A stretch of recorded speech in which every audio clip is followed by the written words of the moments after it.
నర్సింపుర police station దగ్గర దారుణం జరిగింది. ప్రస్తుతం మనం అక్కడనే ఉన్నాం. గోసామైలో ముగ్గురు వ్యక్తులు ఎవరైతే కూలి పని చేస్తుంటారో వాళ్ళు మ్యాన్హోల్లో పడి చనిపోవడం జరిగింది. ఒకరిని కాపాడే ఏదైతే ప్రయత్నం చేశారో మరొకరు చనిపోవడం చేస్తే అసలు అలా ఒకరి వెనకాల ఒకరు ముగ్గురు ఇట్లా ఇద్దరు మరణించారు. మరి ఒకరు అయితే చికిత్స పొందుతున్నారని పూర్తిగా అయితే తెలుస్తుంది. వాళ్ళు ఎవరైతే ఆ కన్స్ట్రక్షన్లో 5 వరకు పనిచేశారు. ఇదే ఆ మ్యాన్హోల్. ఈ మ్యాన్హోల్లోనే ముగ్గురు పనిచేస్తూ ఆ దుర్వాసన రావడంతో ఎటువంటి ప్రికాషన్స్ తీసుకుండా దీంట్లో పడిపోవడం అయితే జరిగింది. ఇది పూర్తిగా కూడా ఒక private construction, Ayyappan infrastructure construction కంపెనీది. ఎటువంటి చర్యలు తీసుకోకుండా అంటే బేసిక్ ఏదైతే వాళ్ళు తీసుకోకుండా కూడా దానివల్ల వాళ్ళ నిర్లక్ష్యం వల్ల అయితే పూర్తిగా ఇద్దరు మరణించడం అయితే జరిగింది.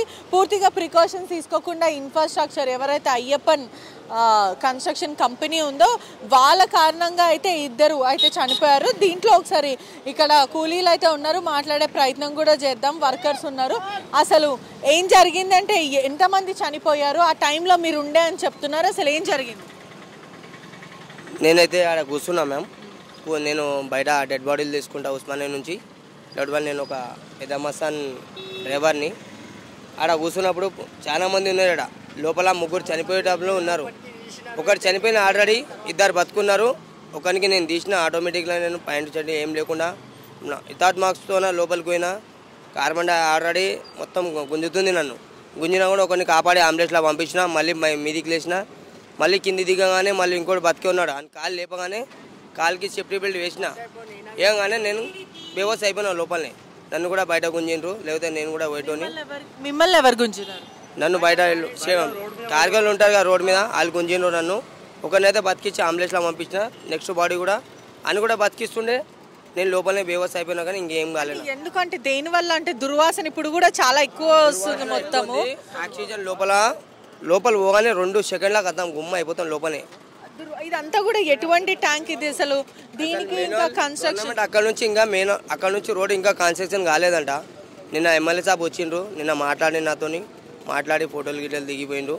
మళ్ళీ ఇది ఇంకా కాలేదంట. ఇంకా పర్ఫెక్ట్ అయ్యే వరకు చాలా టైం పడుతుంది. ఇది ఎవరిది ఈ కన్స్ట్రక్షన్ కి ఇంకా ఈ మ్యాన్హోల్ కి ఎటువంటి సంబంధం? ఇది గవర్నమెంట్దే. కానీ మేము ఎమ్మెల్యే సాబ్ అయితే ఆయన ఎవరో మనకు తెలియదు. మనమైతే ఆ గుర్తలో ఉండేటోళ్ళం, గరీబోని. నేను కూడా మహబూబ్ నగర్ నా ఊరు. ఇడికి ఒకరిని అయినా ఇద్దరులో ఒకరినైనా చేస్తున్నారు. అసలు ఆ ముగ్గురు కూలీలు కూడా ఏం చేస్తున్నారు? ఏం క్లీన్ చేసే ప్రయత్నం? ఎందుకు కొంచెం పోయినరో తెలియదు నాకు. నేను అప్పటి వరకు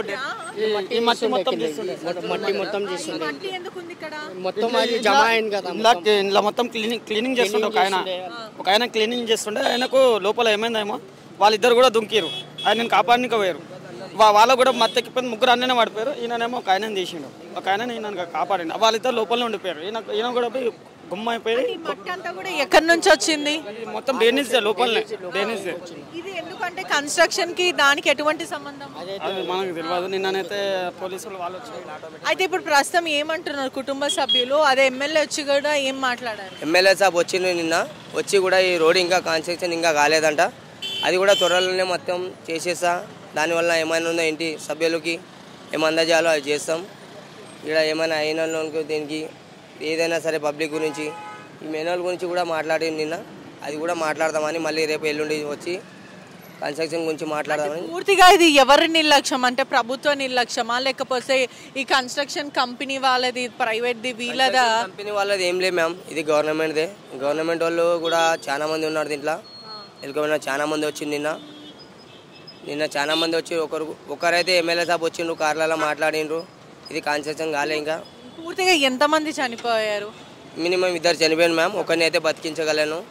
ఇంకోటి బతికిండు, ఆల్రెడీ మంచిగానే ఉన్నాడు. ఇంకోని కూడా బతికించగల. కానీ అప్పుడు నేను కూడా బేవస్ అయిపోయినా. ఇంకా ఎవరు లోపలికి పోతలేరు. ఒకరిని కూడా పానం పోవద్దని నేను మీరు ఎంత ధైర్య సాహసం ఎలా చేశారంటే ఫస్ట్ ఒక అతను పడిపోగానే ఇంకో అతను కాపాడే ప్రయత్నం చేశారు. వాళ్ళిద్దరు పడిపోయారని ఇంకొక అతను ప్రయత్నం చేస్తారు. దాని తర్వాత ఎవరు దిగలేరు. తర్వాత నేను ఏమైనా సరే నాకు పోతే పోని నేను ఒకరినైనా కాపాడాలనుకున్నా. ఒకరిని కాపాడినా, ఇంకొని కూడా కాపాడదాం అనుకున్నా. అప్పుడే నేను కూడా బేవస్ అయిపోయిన. ఒకరిని అయితే మంచిగా చికిత్స పొందుతున్నా, మంచిగానే ఉన్నాడు. నెక్స్ట్ 2 డెడ్ బాడీలు అయితే బయటికి లేచినాయి. ఆ గ్యాస్లు అవి వేసుకొని ఆక్సిజన్ అవి పైపులు వేసుకొని వచ్చిండ్రు గవర్నమెంట్ తరఫున నుంచి. బృందం వచ్చి వాళ్ళని వచ్చిండ్రు, తీసిండ్రు. అంటే ఎందుకని అసలు వాళ్ళు ఈ ఇష్కది ఎందుకు తీస్తున్నారు అసలు ఈ మ్యాన్హోల్ నుంచి? సాఫ్ చేయడానికే తీస్తుండే వాళ్ళు పని. మ్యాన్హోల్ ఎందుకు సాఫ్ చేయాలి? ఇప్పుడు ప్రభుత్వం మ్యాన్హోల్ ఉంది, వీళ్ళు ఎందుకు చేస్తున్నారు? ఈ గవర్నమెంట్ చెప్పిననే వాళ్ళు పని చేసిండే. గవర్నమెంటే చెప్పింది చేసింది చెప్పింది ఉన్నారు కానీ గవర్నమెంట్ వాళ్ళు పక్కనే ఉన్నారు కానీ వాళ్ళు నేను అన్నా కూడా ఒక్కరిని పంపించినావు కదా, ఇంకోని పంపించక అని చెప్పినా కూడా లోపల పంపించిండ్రు. ఆడు కూడా లోపలనే అయిపోయిండు. ఇంకొని వద్దన్న ఆయన కూడా లోపల పంపించిండు. అంటే ఇది చేసింది మాత్రం ఇప్పుడు ఈ క్లీనింగ్ కూడా ప్రభుత్వం దా కన్స్ట్రక్షన్ దా? ప్రభుత్వం మీదే మ్యామ్, కాన్సెషన్ ఏం లేదు. ఇది కాదు లేదు మొత్తం వాళ్ళే ఈ మ్యాన్హోల్ ని క్లీన్ చేసే ప్రయత్నం చేశారు, ఇసుక తీసే ప్రయత్నం. ఇది ప్రభుత్వం ఖచ్చితంగా ప్రభుత్వం నిర్లక్ష్యమే అంటున్నారు మీరు. నీళ్లు సరఫరా పోకుంటే లోపల సంచులు ఇరికినాయంట. ఆ సంచులు తీయడానికి ఒకరిని పంపించిండ్రు. దాని తర్వాత ఆడు కూడా లోపలనే అయిపోయాను. ఇంకొని పంపించిండు, అది కూడా అయిపోయింది. ఇంకొని పంపించిండు. నెక్స్ట్ అంటే వాటర్ సరిగా ప్రాసెస్ అవ్వట్లేదు అని సంచులు బ్లాక్ అయ్యాయి. బ్లాక్ అయిన సంచులను తీయడానికి ప్రభుత్వం వాళ్ళే పంపించారు. గవర్నమెంట్ జిహెచ్ఎంసీ వాళ్ళేనా? మొత్తం జిఎంసీ వాళ్ళే చేసిండ్రు. ఇవన్నీ లోపల పోయినరు. అంతకాలం ఇంకేం చెప్పలేము మనం. దానికన్నా మనం ఒకరిని అయితే కాపాడగలం, ఇద్దరిని కాపాడలేకపోయినా. అదే విధంగా ఇక్కడ ఈ ఏరియాలో ఎటువంటి ప్రాబ్లమ్స్ ఉంటాయి? ఇప్పుడు మనకి డ్రైనేజ్ ప్రాబ్లం ఒకటి ఉంది మ్యాన్హోల్, ఇంకా ఎటువంటి ప్రాబ్లమ్స్ ఉంటాయి? రోడ్ ప్రాబ్లం చాలా గలీజ్. ఇంతకుముందు ఇక్కడ మర్డర్ అయిన ఉండే ఇట్లా చాలా మంది చిన్నపిల్లలు తెచ్చి ఇక్కడ మర్డర్ చేసి ఉండే. ఇంతకుముందు ఒక పిల్లని కోసి చంపి వేసేసిండే లోపల ఇట్లా. ఒక అతనేమో ఇక్కడ వేస్తే అబ్దల్ గని తెలుసా పిఎస్ ఆడ వెళ్ళింది. ఒక శివం అయితే పెద్దోళ్ళది, మా ఏజ్ ఉంటుంది.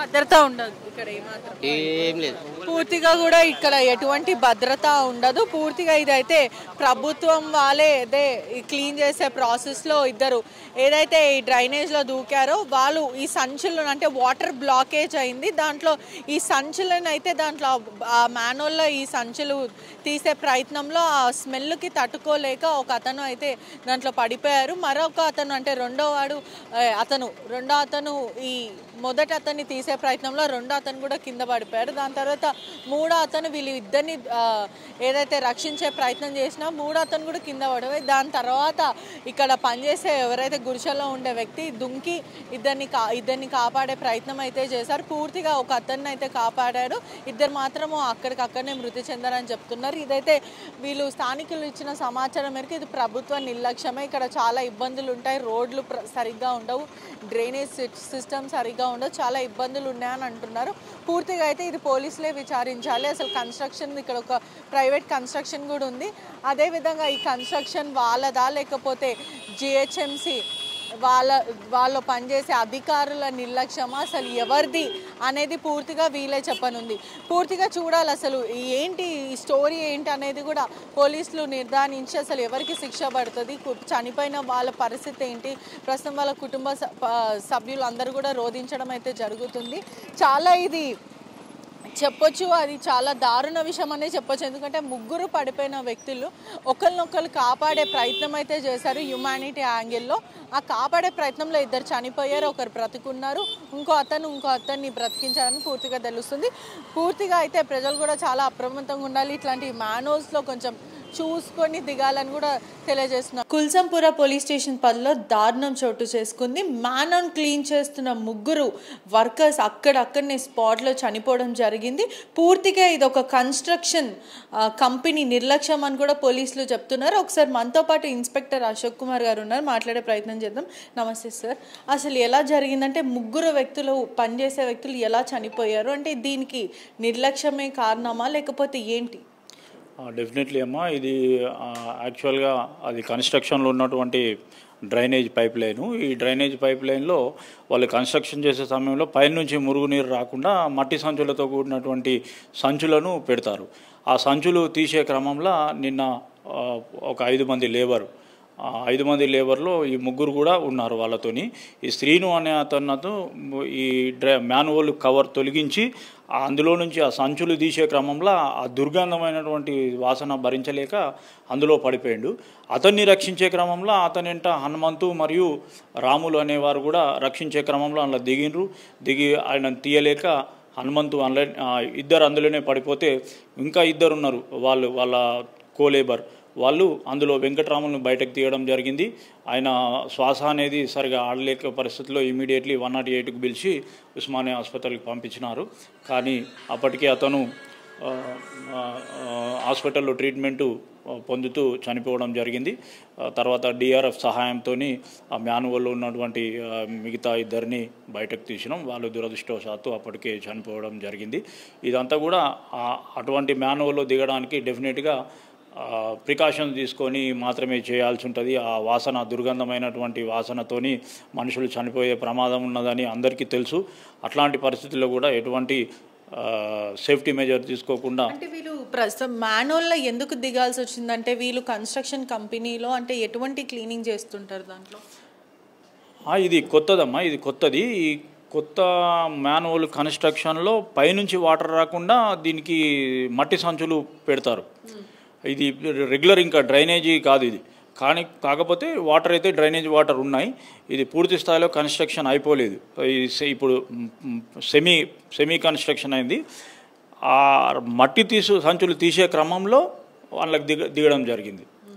దాంతో చనిపోయినారు. వీళ్ళు ఎటువంటి కన్స్ట్రక్షన్ కంపెనీ వాళ్ళు ప్రికాషన్స్ తీసుకోవడం కానీ ఎటువంటి చర్యలు అంటే వాళ్ళపైన ఎటువంటి చర్యలు తీసుకుంటారు, ఏ విధంగా కేసు నమోదు చేస్తారు, ఎటువంటి సెక్షన్స్ కింద ఉంటుంది? డెఫినెట్లీ ఇది ఈ ఎవరైతే మేనేజ్మెంట్ ఉన్నారో వాళ్ళ నిర్లక్ష్యం అనేది క్లియర్గా ఉంది. దాని ప్రకారం మనము అజాగ్రత్త నిర్లక్ష్యము వలన 3 మనుషులు చనిపోవడం జరిగింది. దీన్ని ఎఫ్ఐఆర్ నమోదు చేసినాం. డెఫినెట్గా లీగల్ యాక్షన్ తీసుకుంటాం. ప్రస్తుతం ఇన్వెస్టిగేషన్ అండర్ ప్రాసెస్ అండి. ఇది కన్స్ట్రక్షన్ కంపెనీ కూడా ఏ పేరు అంటే చాలా ఫేమస్ అని చెప్పచ్చా లేకపోతే ఏంటి? ఇది అయ్యప్ప ఇన్ఫ్రాస్ట్రక్చర్ అని చెప్పి కంపెనీ అని తెలుస్తుంది. ఇన్వెస్టిగేషన్ నడుస్తుంది. ప్రస్తుతం కుటుంబం పరిస్థితి ఏంటంటే 3 కాబట్టి వాళ్ళకి కూడా కుటుంబం పిల్లలు వీళ్ళందరూ ఉంటారు. వాళ్ళ పరిస్థితి ఏంటి, వాళ్ళ వైపు నుంచి వాళ్ళు ఏం చెప్తున్నారు? అదంతా కూడా వాళ్ళు లేబర్ డెఫినెట్గా బాధాకరం. ఇది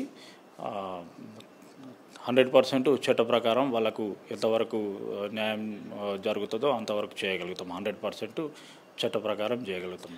ఇదే విధంగా ఇటువంటి కన్స్ట్రక్షన్ కంపెనీ వల్ల ఇంకా ఎవరికి కూడా జరగొద్దు. ఎటువంటి ప్రికాషన్స్ మీరు హెచ్చరిస్తారు ప్రజలకు కూడా? అంటే ఈ కన్స్ట్రక్షన్స్ కంపెనీలో వర్క్ చేసే మేస్ట్రీలే కానీ లేదంటే కన్స్ట్రక్షన్ కంపెనీ మేనేజ్మెంటే కానీ ఎటువంటి ప్రికాషన్స్ చెప్తారు?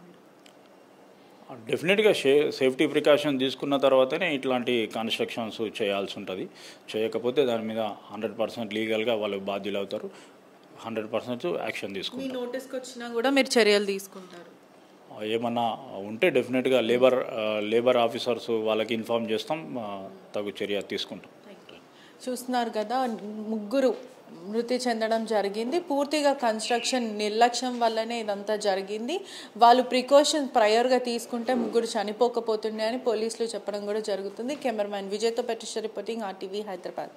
మరిన్ని వీడియోస్ కోసం ఛానల్ ని సబ్స్క్రైబ్ చేయండి. లేటెస్ట్ అప్డేట్స్ కోసం వాట్సాప్ ఛానల్ ని ఫాలో చేయండి. అండ్ లింక్ డిస్క్రిప్షన్ లో ఉంది.